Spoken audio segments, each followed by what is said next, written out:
اب یہ قرآن کریم کی ایک آیت ہے جس میں میرے اور آپ کے لیے ہدایات کا ایک بہت بڑا خزانہ پوشیدہ ہے، اور ہمارے اس سوال کا جواب پوشیدہ ہے کہ ہمیں رسول اللہ صلی اللہ علیہ وسلم کے ساتھ محبت ہو تو کیسے ہو؟ اس طریقے سے ہو کہ اپنے والدین سے زیادہ ہو، اپنی اولاد سے زیادہ ہو، اپنی برادری سے زیادہ ہو، اپنے معاشرے میں ناک اونچی رکھنے سے زیادہ ہو۔ اور اگر کہیں حضور علیہ السلام کی تعلیمات کچھ ہیں اور آپ کے والدین کا تقاضا کچھ اور ہے، رسول اللہ صلی اللہ علیہ وسلم کی تعلیمات کچھ اور ہیں، آپ کی اولاد کا تقاضا کچھ اور ہے، حضور علیہ السلام کی سنت کچھ اور آپ کو بتاتی ہے، اور برادری کی رسوم اور رواج کہیں اور طرف آپ کو لے کے جاتے ہیں، تو یہاں پھر امتحان ہے کہ آپ کو برادری اور معاشرے کی رسموں سے محبت ہے یا حضور علیہ السلام سے محبت ہے۔ اگر آپ رسوم کی طرف جاتے ہیں پھر اس کا مطلب یہ ہے کہ آپ کو اور مجھے حضور علیہ الصلوات و تسلیمات کے ساتھ محبت نہیں ہے، کیونکہ ہم اپنی مرضی سے محبت کرنے کے مجاز نہیں ہیں، ہم صرف دعویٰ ہی کر سکتے ہیں، اور اس دعوے کے پیچھے ہمارے پاس پھر کوئی دلیل ہونی چاہیے۔ یہ جو عشق ہے یہ خالی خولی دعوے کا نام نہیں ہے کہ میں اس منبر پر بیٹھ کر چند نعرے لگا لوں، یا آپ یہاں پہ ایک دو نعرے لگا لیں، یا کوئی محفل منعقد کر کے اس میں دو چار نعرے لگا لیں اور پھر گھروں کو چلے جائیں۔ محبت اس چیز کا نام نہیں ہے، بلکہ عشق ایک جذبہ ہے، ایک ایسا جذبہ جو آپ کو ہر معاملے میں نبی کریم صلی اللہ علیہ وسلم کی سنت پر عمل کرنے پر مجبور کرتا ہے، اور عشق آپ کا امتحان بھی لیتا ہے۔ کوئی بھی عشق ہو، کوئی بھی محبت ہو، وہ امتحان سے خالی نہیں ہوتی۔ عشق مجازی کی مثالیں آپ دنیا میں دیکھ لیں، اگر کسی آدمی کو دنیا میں کوئی محبت ہو جائے تو اسے کتنے امتحانوں سے گزرنا پڑتا ہے۔ اپنے خاندان کی مخالفت وہ مول لینے کے لیے تیار ہوتا ہے، اپنی دولت پر سے گزرنے کے لیے وہ تیار ہوتا ہے۔ تو جب عشق مجازی آپ کو امتحان میں ڈالتا ہے تو عشق حقیقی کے امتحان کا کیا عالم ہوگا؟ اسی لیے تو قرآن کریم کہتا ہے ام حسبتم ان تترکوا، کہ کیا تم یہ سمجھتے ہو کہ تم ویسے ہی چھوٹ جاؤ گے؟ محبت کے خالی خولی نعرے لگا کے تم چھوٹ جاؤ گے۔ وَلَمَّا يَعْلَمِ اللَّهُ الَّذِينَ جَاهَدُوا مِنْكُمْ، حالانکہ ابھی تو اللہ نے تمہیں آزمایا ہی نہیں کہ تم میں سے کون سے وہ لوگ ہیں جو اس کے راستے میں جہاد کرنے کے لیے تیار ہیں۔ وَلَمْ يَعْلَمَ الصَّابِرِينَ، اور ابھی اللہ نے یہ دیکھا ہی نہیں کہ تم میں سے کون سے وہ لوگ ہیں جو صبر کرتے ہیں اللہ کے راستے میں آنے والی مشکلات پر۔ اور ایک اور جگہ فرمایا ام حسبتم ان تدخلوا الجنہ، کہ کیا تم سمجھتے ہو کہ تم جنت میں یوں ہی داخل کر دیے جاؤ گے، تم جنت کو یوں ہی حاصل کر لو گے اپنے نعروں کی بنیاد پہ؟ حالانکہ وَلَمَّا يَأْتِكُمْ، ابھی تمہارے اوپر وہ حالات آئے ہی نہیں جو پچھلے لوگوں پہ آئے تھے، جو پچھلی امتوں پہ امتحانات آئے تھے۔ مَسَّتْهُمُ الْبَأْسَاءُ وَالضَّرَّاءُ، انہیں مشکلات نے، ان کو مصائب نے آ کر پکڑا تھا۔ وَزُلْزِلُوا، اور وہ جھڑ جھڑائے گئے تھے، مختلف قسم کے مصائب میں ڈالے گئے تھے، اور ان مصائب میں پورا اترنے کے بعد تب اللہ جل جلالہ کی توفیق سے وہ اس قابل ہوئے تھے کہ وہ جنت میں داخل ہو سکیں۔ جیسے حدیث میں آتا ہے کہ حفت النار بالشہوات وحفت الجنت بالمکارہ، کہ اللہ جل جلالہ نے جنت کو مکروہات کے پردے میں ڈھانپ رکھا ہے۔ مکروہات کا مطلب مشکل چیزیں، مشقت ہوتی ہے۔ فجر کی نماز کے لیے اٹھنے میں انسان کو بڑی تکلیف ہوتی ہے سردی کے موسم میں، کہ آپ گرم بستر چھوڑیں اور ٹھنڈے پانی سے وضو کر کے مسجد جائیں، مشقت ہوگی آپ کو۔ 5 وقتہ نمازوں کے لیے انسان کو اپنے نفس کو دبانا پڑتا ہے، اپنی خوشیوں اور غمیوں میں دین کی تعبیرات اور دین کی تعلیمات پر عمل کرنے کے لیے آپ کو خواہشات کو ذبح کرنا پڑتا ہے، قربانی دینی پڑتی ہے۔ انہی قربانیوں کی برکت سے اللہ جل جلالہ انسان کو پھر جنت لے کے جاتے ہیں۔ تو یاد رکھیے کہ عشق انسان کو امتحان میں ڈالتا ہے، اور جتنا بڑا عشق ہوگا، جتنی بڑی شخصیت کے ساتھ محبت کا دعویٰ ہوگا، امتحان اتنا ہی بڑا ہوگا۔ صحابہ کرام نے کوئی سائنس نہیں پڑھی تھی، جدید تعلیمات سے کوئی وہ لیس نہیں تھے دنیاوی فنون سے، لیکن اس کے باوجود وہ اس فلسفے کو سمجھتے تھے کہ عشق امتحان لے گا، کہ جب ہمیں دعویٰ ہے رسول اللہ صلی اللہ علیہ وسلم کے ساتھ محبت کا، جب ہمیں دعویٰ ہے ایک ایسی شخصیت کے ساتھ محبت کا جس سے محبت خود اللہ کی سنت ہے، اللہ تعالیٰ کی عادت ہے، جب ایسی شخصیت کے ساتھ محبت کا دعویٰ ہوگا تو پھر امتحان بھی اتنا ہی بڑا ہوگا۔ چنانچہ کتنے ہی بڑے امتحانات آئے، صحابہ کرام ہنسی خوشی برداشت کر گئے۔ حضرت بلال رضی اللہ تعالی عنہ جب مسلمان ہوئے، اب باوجود یہ کہ وہ ہر قسم کی تعلیم سے عاری تھے، ان پڑھ غلام شخصیت تھی، رنگ ان کا کالا تھا، ہونٹ ان کے موٹے تھے، اور نہ وہ ظاہری شکل و صورت میں کوئی اعلیٰ مقام رکھتے تھے، نہ کوئی مال و دولت تھا ان کے پاس، اور نہ کوئی اعلیٰ تعلیم یافتہ کوئی ڈگری تھی ان کے پاس، کچھ نہیں تھا، صرف ایک فلسفہ وہ سمجھے ہوئے تھے کہ جب میں محمد الرسول اللہ کے غلامی کے دائرے میں آ گیا، اب میرے اوپر امتحان آئیں گے، اب عشق مجھ سے امتحان لے گا۔ چنانچہ جب کفار ان کے گلے میں رسی ڈال کر مکہ کے سنگریلے اور مکہ کے نوکیلے پہاڑوں پر جب ان کو کھینچتے تھے تو ان کے ماتھے پر شکن بھی نہیں آتی تھی، وہ بڑی ہی لذت کے ساتھ اور بڑے ہی صبر کے ساتھ ان مشکلات پر سے گزرتے تھے، اور بعض اوقات انہیں گرم تپتی ہوئی ریت یا تپتی ہوئی چٹانوں پر لٹا کر ان کے سینہ مبارک پر بھاری پتھر رکھ دیے جاتے تھے۔ کتنا بڑا امتحان، کتنی سخت آزمائش، لیکن ان کے زبان سے ایک ہی لفظ نکلتا، احد احد، کہ تم جو مرضی کر لو، لیکن میں ایک ایسی شخصیت کی غلامی اختیار کر چکا ہوں، اور اس شخصیت نے مجھے اللہ وحدہ لا شریک کی توحید سکھائی ہے، اب میں اسے پیچھے ہٹنے کے لیے تیار نہیں۔ حضرت عمار بن یاسر، ان کے والد حضرت یاسر، ان کی والدہ حضرت سمیہ، اس پورے خاندان کو مشرکین جمع کر کے مختلف قسم کی سزائیں دیا کرتے تھے، یہاں تک کہ حضرت یاسر اور ان کی اہلیہ مشرکین کی ان اذیتوں کی تاب نہ لاتے ہوئے جام شہادت نوش فرما گئے تھے، اور حضرت عمار مختلف قسم کے مصائب برداشت کرتے رہے، کبھی انہیں پانی میں غوطے دیے جاتے، کبھی انہیں کھینچا جاتا، کبھی انہیں مارا پیٹا جاتا، اور ایک مرتبہ رسول اللہ صلی اللہ علیہ وسلم ان کے پاس سے گزرے، جب اس پورے خاندان کو اذیتیں دی جا رہی تھیں تو آپ نے انہیں صبر کی تلقین فرمائی، اور اس صبر کے بدلے میں ان کے لیے جنت کا وعدہ فرمایا۔ حضرت خباب رضی اللہ تعالی عنہ، ان کی پیٹھ مبارک پر کالے کالے داغ تھے، گوشت ان کا جلا ہوا تھا، کیوں؟ کیونکہ اسلام لانے کی پاداش میں اور رسول اللہ صلی اللہ علیہ وسلم کے ساتھ عشق کرنے کے امتحان میں ان کو آگ پہ، انگاروں پہ لٹایا جاتا تھا، اور وہ انگارے ان کی چربی سے بجھتے تھے۔ کوئی آسان کام ہے یہ کرنا؟ بیان کرنا آسان ہے، پڑھنا اور سننا آسان ہے، لیکن جب انسان کرنے کے لیے نکلے تب اس کو پتہ چلتا ہے کہ صحابہ کرام عشق نبوی میں کتنے بڑے بڑے امتحانات سے گزرے تھے۔ حضرت خبیب بن عدی رضی اللہ تعالی عنہ، انہیں جب کفار نے پکڑا اور ان کو جب سولی پہ چڑھانے لگے، اب اس وقت اس عاشق رسول کی خواہش تھی تو کیا تھی؟ کیا خواہش ہو سکتی؟ ایک ہی خواہش تھی ان کی، چنانچہ انہوں نے اللہ کے حضور دعا کے لیے ہاتھ اٹھائے کہ یا رب العالمین، میری صرف ایک خواہش ہے کہ کسی طریقے سے میرا سلام میرے محبوب صلی اللہ علیہ وسلم تک پہنچ جائے، اور یہاں کوئی میرا سلام پہنچانے والا نہیں تو آپ میرا سلام پہنچا دیجیے۔ چنانچہ ایک روایت میں آتا ہے کہ عین اسی وقت نبی کریم صلی اللہ علیہ وسلم مسجد نبوی میں تشریف فرما تھے، اچانک آپ کی زبان مبارک سے نکلا وعلیک السلام یا خبیب۔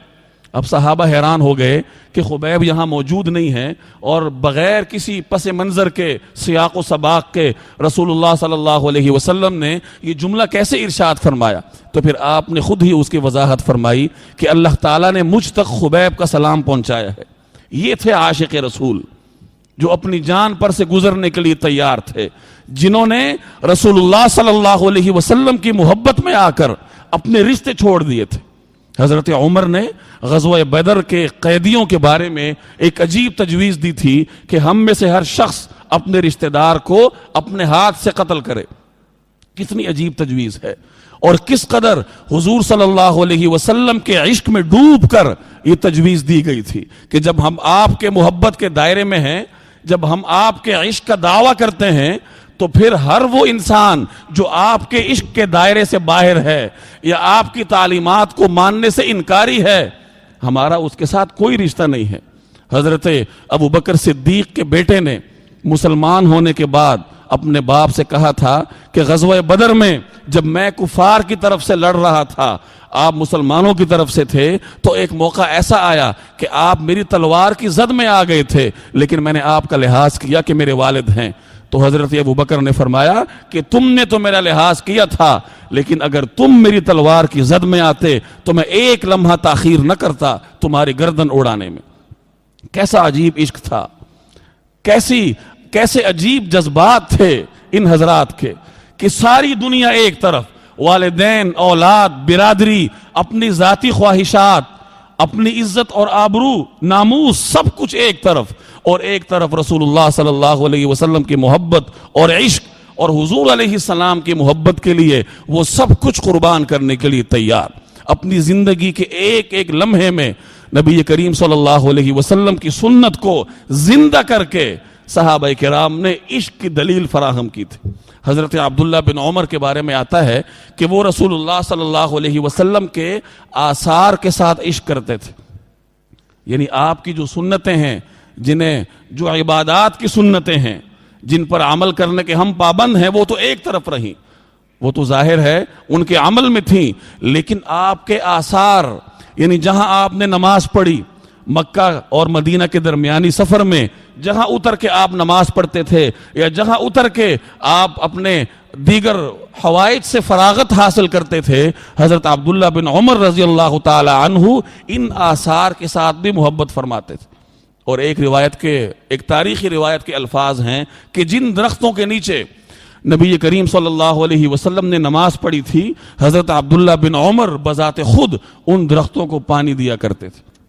کہ یہ درخت زندہ اور تابندہ رہیں، یہ ہرے بھرے رہیں اور ہمیں اپنے محبوب صلی اللہ علیہ وسلم کی یاد دلاتے رہیں۔ یہ ہوتا ہے عشق، کہ جب آپ اس کے تقاضے پورے کریں، جب آپ اس کے امتحان پر پورا اتریں۔ اور جیسے میں نے عرض کیا کہ صحابہ کے پاس کوئی ڈگری نہیں تھی، ان کے پاس دنیاوی فنون کچھ نہیں تھے، زنگ آلود تلواریں تھیں، پھٹے پرانے کپڑے تھے، کوئی مال نہیں تھا ان کے پاس، صرف ایک فلسفے کو وہ سمجھے ہوئے تھے کہ عشق نبوی کے راستے میں مختلف قسم کے امتحانات آئیں گے اور ہمیں اس امتحان کو پاس کر کے عشق نبوی کی دلیل فراہم کرنی پڑے گی۔ اب اس تفصیل کو سامنے رکھ کر میں اور آپ اپنے آپ سے سوال کریں کہ ہمیں نبی کریم صلی اللہ علیہ وسلم کے ساتھ عشق ہے، محبت ہے؟ اگر یہ سوال ہم اپنے آپ سے کریں اور عشق اور محبت کے اس طے کردہ اصولوں کو دیکھیں، اللہ جل جلالہ کے اس طے کردہ معیار کو دیکھیں، تو پھر میرے بھائی جواب یہی ہوگا کہ ہمیں عشق نہیں ہے،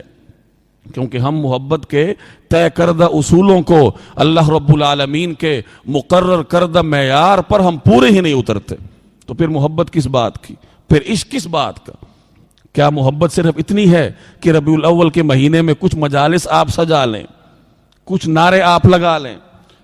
وقتی طور پر ربیع الاول کے مہینے میں ہمیں پیغمبر صلی اللہ علیہ وسلم کی یاد آئے، محرم کے مہینے میں ہمیں اہل بیت کی یاد ستائے، اور ان مقدس نفوس کی یاد میں کچھ مجالس منعقد کر کے ان کے پیغام کو ہم پس پش ڈال دیں؟ کیا یہ محبت ہوگی؟ کیا ہم سود نہیں کھاتے، سودی کاروبار میں ملوث نہیں ہیں؟ کیا ہمارا مسلمان اپنے بہن کا حصہ دبانے کے لیے کوشش نہیں کرتا؟ کیا ہم اپنی اولاد کو دینی تعلیم سے دور کر کے دنیاوی تعلیم کی طرف نہیں لے کے جا رہے؟ کیا ہم قرآن کریم کی تعلیم پر انگریزی اور دیگر علوم اور فنون کو ترجیح نہیں دیتے؟ کیا ہماری اولادیں سارا دن اسکول میں اور شام میں اپنی اکیڈمیوں میں نہیں رہتی؟ کیا ہم نے کبھی کوشش کی کہ اپنی اولاد کو حضور صلی اللہ علیہ وسلم کی سنت سکھائیں، اپنی اولاد کو رسول اللہ صلی اللہ علیہ وسلم کی سیرت پر عمل کرنے کا درس دیں؟ کیا یہ تمام چیزیں ہمارے اندر ہیں یا نہیں؟ اس کا مطلب کیا ہے کہ وہ جو قرآن کریم نے ایک تجویز دی تھی، ہمیں ایک معیار مقرر کیا تھا میرے اور آپ کے لیے کہ اپنی اولاد سے زیادہ محبت پیغمبر کے ساتھ کرنی ہے، تو ہم تو اس معیار میں فیل ہیں۔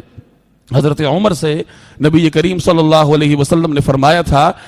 کہ ایک مرتبہ حضرت عمر حضور صلی اللہ علیہ وسلم کے دست اقدس میں ہاتھ دے کر کھڑے تھے. اب بڑا بے تکلفی والا ماحول تھا، تو حضرت عمر نے حضور علیہ السلام سے عرض کیا کہ یا رسول اللہ، میں آپ سے ہر چیز سے زیادہ محبت کرتا ہوں الا من نفسی، سوائے اپنے آپ کے. صحابہ کرام بڑے سیدھی سیدھی بات کرتے تھے. ان کے ہاں میرے اور آپ کی طرح شوگر کوٹڈ جملے نہیں تھے، جو دل میں ہوتا تھا وہ زبان پہ ہوتا تھا.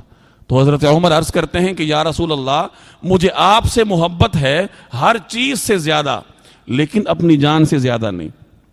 تو حضور علیہ السلام نے بڑی تاکید کے ساتھ فرمایا والذی نفسی بیدی، کہ یاد رکھو عمر، قسم ہے اس ذات کی جس کے قبضے میں میری جان ہے، جب تک میں تمہیں اپنی جان سے بھی زیادہ پیارا نہ ہو جاؤں تمہارا ایمان پورا نہیں ہے. تو حضرت عمر نے فرمایا الآن، حضرت عمر نے پھر عرض کیا کہ یا رسول اللہ، اب مجھے اپنی جان سے بھی زیادہ آپ سے محبت ہے. اس پر پھر حضور نے ارشاد فرمایا الآن یا عمر، کہ عمر اب بات بنے گی. اور حضور علیہ السلام ہی کا ایک فرمان ہے لا یؤمن احدکم، تم میں سے کوئی شخص اس وقت تک کامل مومن نہیں ہو سکتا حتی اکون احب الی، یہاں تک کہ میں اسے زیادہ پیارا نہ ہو جاؤں. کس سے؟ من والدہ، اپنے والد سے، وولدہ، اپنی اولاد سے، والناس اجمعین، اور تمام لوگوں سے. تو آج کی ان گزارشات کا مقصد صرف یہ ہے کہ میں اور آپ اپنے آپ سے یہ دو سوال کریں کہ کیا ہمیں حضور علیہ السلام سے عشق ہے یا نہیں، اور دوسرا سوال ہم یہ کریں کہ کیا عشق کا طے کردہ معیار پورا کرنے میں میں اور آپ کامیاب ہیں یا نہیں. اگر نہیں تو پھر کامیابی کی طرف جانا یہ اس ربیع الاول کا تقاضا ہے. اللہ جل جلالہ مجھے اور آپ کو عمل کی توفیق عطا فرمائے.